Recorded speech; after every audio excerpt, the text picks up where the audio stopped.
It's kind of a refreshing feeling to think that you're drawing their attention away from actual real crimes that could have been occurring at that time.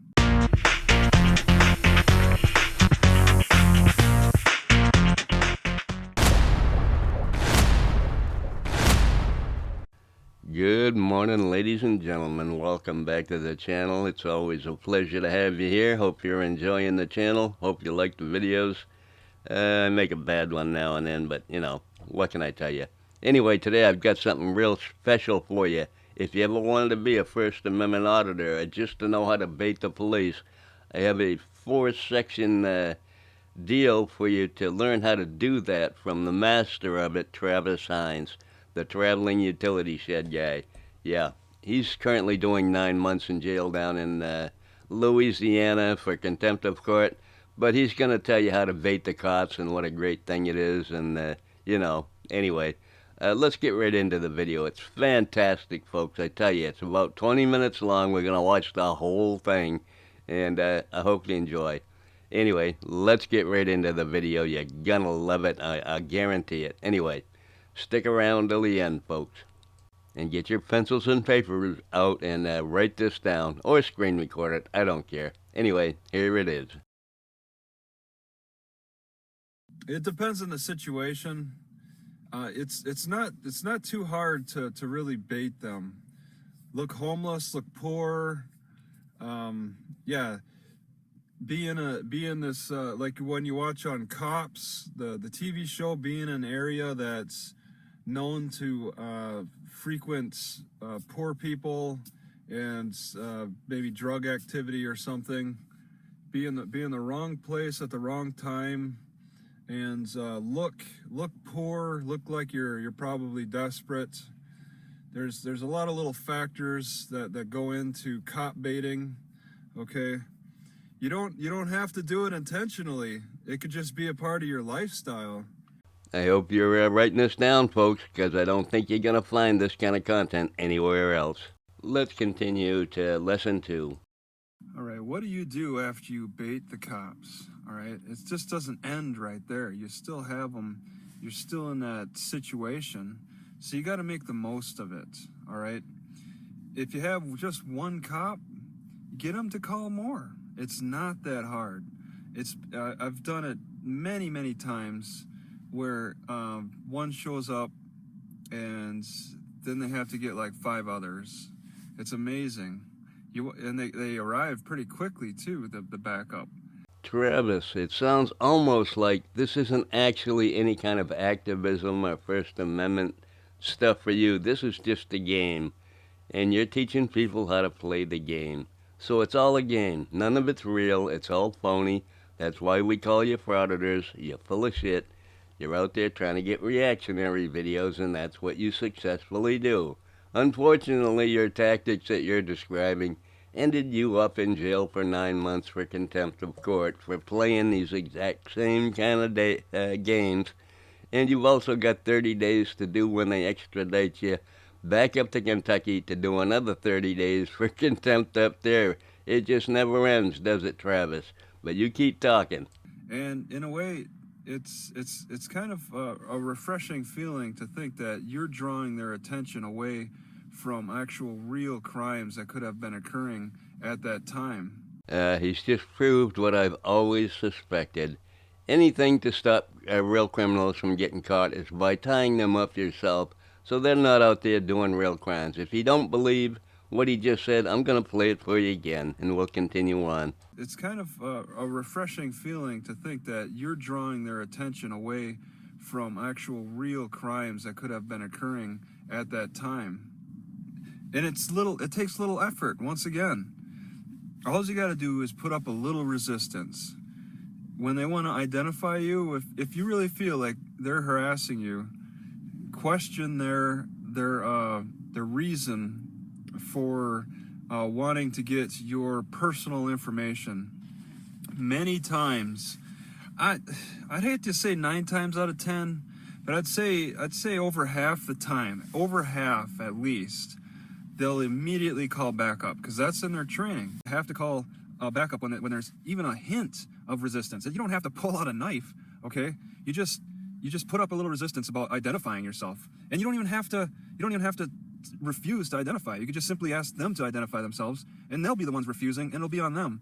All right, they're the ones who aren't willing to make a fair trade, as you hear Trump talk about a lot in this investigation interaction. Okay, because you're investigating them as much as they're investigating you. So and your best tools in your investigation of them, of course, is the camera. Keeping a pad and pencil or paper at your immediate reach can be helpful. That way you can start writing their information down, mainly their names, their full names. And if they refuse to do that, then you have to do an FOIA request with the police station. But you're doing an investigation on your own of them as well, as best you can, with whatever means that you have available. Okay, and that's a form of resistance. You're doing the same thing they are, but they have to take it up a notch. Okay, their investigation of you has to be even more intensive, intimidating. Okay, because intimidation can really squeeze out a lot of information from a person who starts acting a little more brave. I hope you all are getting a lot out of this video. You're learning how to become an auditor, how to make believe that you're actually doing something important for the people, for we the people, when all the time you're messing around. You're just joking around because you're bored and your life is nowhere. You got convicted of having all that CP on your computer back years ago, which made you homeless after a while. And yeah, you're somebody that can be teaching people valuable lessons for sure, but not the way you think here, Travis. Not the way you think. Anyway, we're almost to lesson 3. I can't wait to get to that one. Okay, but you need to practice it. That's the thing, because intimidation does stagger any normal person. The fear, the feeling of fear.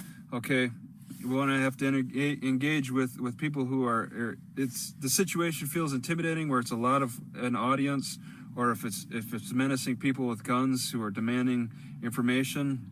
You need to go through a routine of practicing that. Practice talking on camera. That's I think maybe a little help. It's been helping me at least. That's right, folks. Put fear into your opponent, the police. Get them all drawn to your side so they're not out solving real crimes. That's what the whole goal is for you, Travis, I guess. I don't know.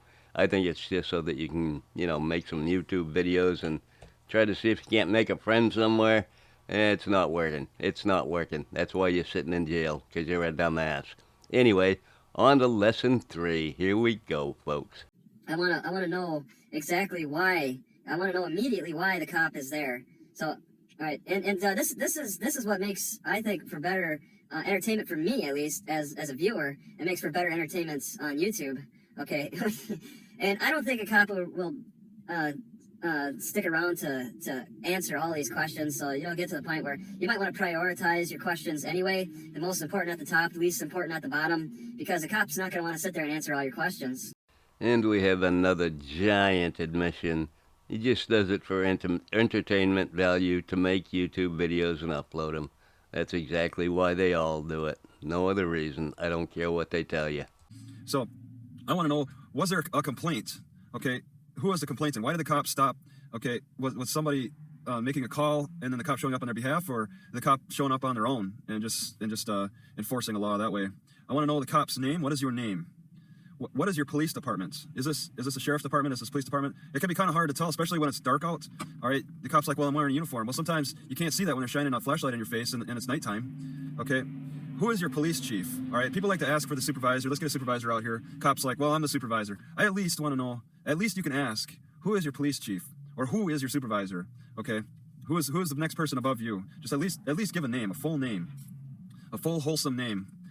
Have you sworn to an oath for your police department? Have you sworn to any oaths? Okay, you don't have to ask them to recite the oath. If you want to, what the heck, but I mean, you won't get all your questions answered. You can find out what that oath is afterward. How long have you worked for the department? I think that's relevant. Okay, did they just start last week? Are they a veteran? Are you under the influence of anything like aspirin? All right. When I was in the military, when I was in Barksdale Air Force Base, that was a nuke base, and you couldn't even carry a gun if you took aspirin, because they wanted everybody that sober. They didn't want anybody under the influence of anything. And you want your cop to be sober, so you want them to admit that they're sober and just be sure. What are your shift hours? It's just, these are curiosities. What hours are you working? And did you get enough sleep before you started this shift? Okay. Because that's, I mean, people who are tired make bad decisions. They're not in the right state of minds, especially if it's been consistently going on. It's a call for help for cops. If they're not consistently getting good sleep because of some issue, that's a call for help for them. They could end up shooting somebody, and then you got a bigger problem that could have been avoided had somebody found out. On a psychological, these are psychological questions in a way. All right. Another curiosity: what is the address of your police station? You're orienting themselves. I was thinking, what would be another good question related to the supervisory? I was thinking of asking, who is your mayor? Okay, but I mean that's something that you can find out on your own. I'm getting a little weary of listening to you, Travis. Can we wrap it up? Can we speed it up a little bit? Can we go? I've already got it at 1.75 speed, and it's not fast enough. Anyway, and that would be like, nonsense questions. Who's your police chief? That's not as well known as something like the mayor. So those are the questions to ask, and definitely keep a cheat sheet on you, okay, for when a cop does stop, because it's so much easier. I learned when I worked for Toys R Us answering phone calls in the Christmas time with moms, it was so much easier to answer the questions by just reading the sheets. I see the question, I read the answer. It's so much easier to do that when you're just taking in so much. And when you're dealing with cops, you're under so much stress that you just, boom, here it is. Now I can ask instead of trying to remember and then and deal with all the adrenaline and stuff. Adrenaline can make you forget things. So having a cheat sheet with you helps. This is a cheat sheet I would prefer to keep instead of those ones that say, "Oh, I don't answer any questions," and here's all my rights. Here's a piece of paper with all my rights. I don't answer any questions. I want to make a good YouTube video. If a cop's gonna be a bad cop, let's make a good YouTube video. Get the views of this guy or lady. Thank God we finally reached the end of the video. Part 4, lesson 4. Why not just be nice? All right, I'm sure this is very important if you want to, fraud your way through cops explaining and stuff. Anyway, let's get on with it. Hopefully, this one won't be very long, hopefully. I think it's 2 minutes long. Yeah, okay, let's get to it. Now, the guy was like, you should just be as nice as you can to the cops so that you could just, say yes, sir, no, sir, and so you could be on your way.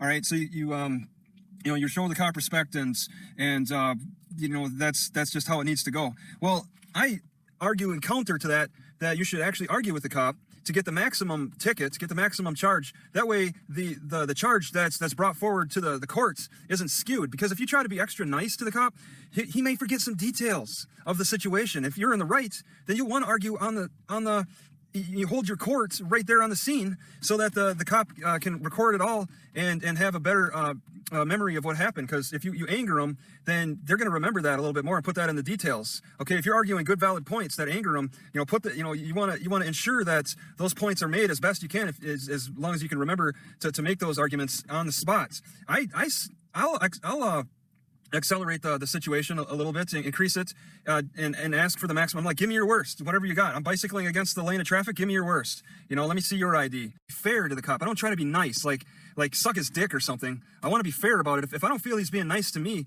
I'm not going to be nice to him. If I feel he's being fair to me, then I'll be fair with them. I'll be fair about the situation, but I'm not going out of my way to be nice. I'm not a Walmart customer service representative. I'm not trying to make their day better. Okay, I'm trying to be fair about a situation when I get approached.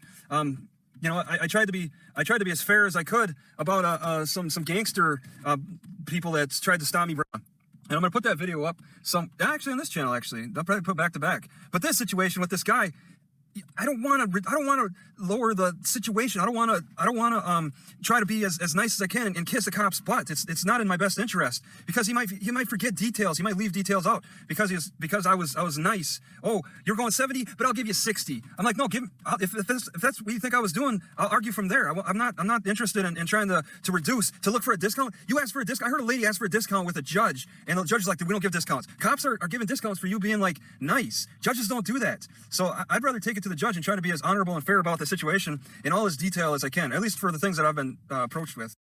Wasn't that the most informative thing you've seen all month, folks? I think it was fantastic. But don't leave yet. I got a 2-minute sing-along for you. You can go ahead and sing along if you want. It's a country and western song about Travis and his travels and whatnot. Anyway, enjoy, and I'll see you later. Love you, bye.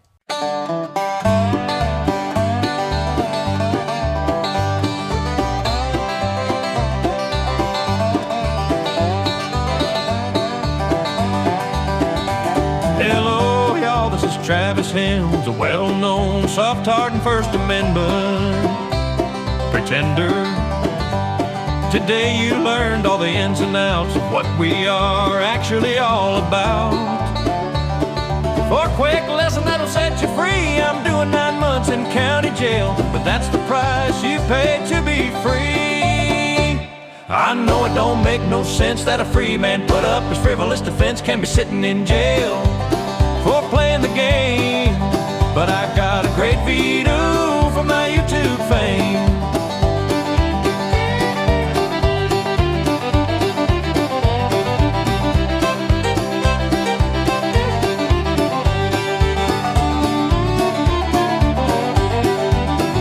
It was worth it for playing the game. So I'll see you on the other side, as I torment my probation officer by wasting his time. So get out your camera and ruin your life. I highly recommend it if you're looking for attention and nothing but strife.